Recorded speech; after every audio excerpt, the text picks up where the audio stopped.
Post muna natin sila sa camera. Mga pogi.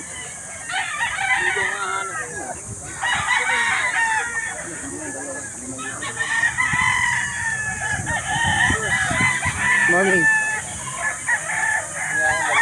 Ha? Ah, dalawa.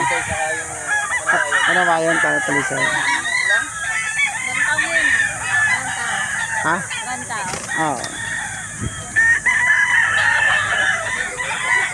Ito ang kaganapan dito sa Santo Tomas Curva, Kalawan, Laguna. Tuwing linggo, alas 5 ng umaga. Ako kayo pupunta, agahan nyo. Kasi bandang mga 10:30, 11 hanggang 12 is ano na, nag-uwi na yung mga seller kapag naka-out na sila ng mga nukos nila. Ngayon, ay, dami na rin. Ayan, tambak sila dyan.